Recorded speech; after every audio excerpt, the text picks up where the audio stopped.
Yes. All right. We got the program. Okay. Now, being around the individuals that go to these programs, they go, a lot of them say they go because they get good days. So when they go into these programs, the only thing they're looking at good days, and so in order to get good days, they have to finish the program. So they go in, they just sit in the class, some of them participate, so forth and so on.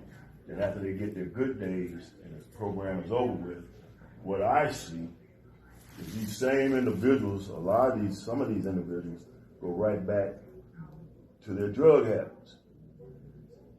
Okay, so is the program working? And as I've heard in other classes, is it half bent or is it broken? Okay, so very good question, Sergeant Gaines, and I have a very good answer for you, okay? Please, I want to hear it too. You want to hear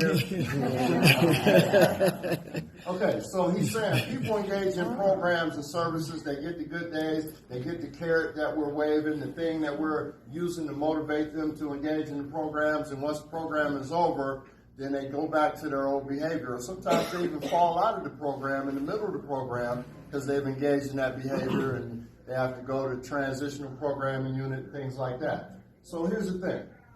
We have a lot of effective programs going on, right?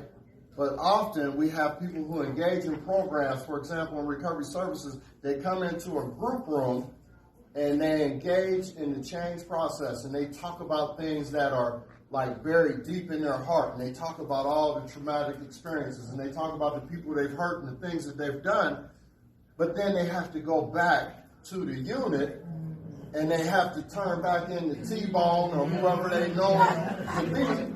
And so therefore they can't continue to engage in the manner that allows them to be successful.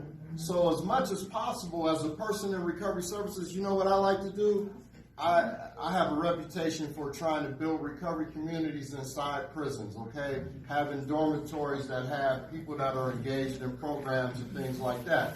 And see, that's not the only answer. The answer is that we as individuals that work in the prisons, and I'm sure Ronnie and Stacy back there would agree because they're doing it. This is what they do. This is what they've done. This is what they do.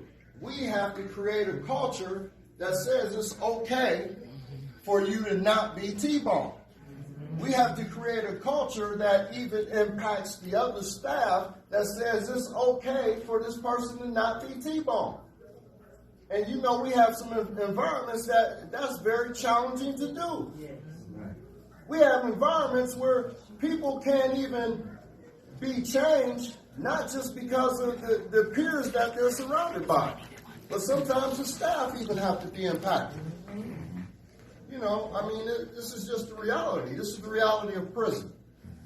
So people in prison that come into prison, here's why I talk about addiction and incarceration, because their history shows that over 80% of them have a history of use and or addiction.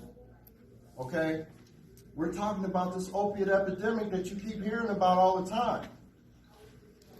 If 80% of the people have a history of use, if we don't treat them, if we don't help them change while they're in prison, guess what? They're going to be that percentage that's going straight back out the door doing what they used to do. And when you're a heroin addict, you're going to commit crimes. You're going to prey on the community.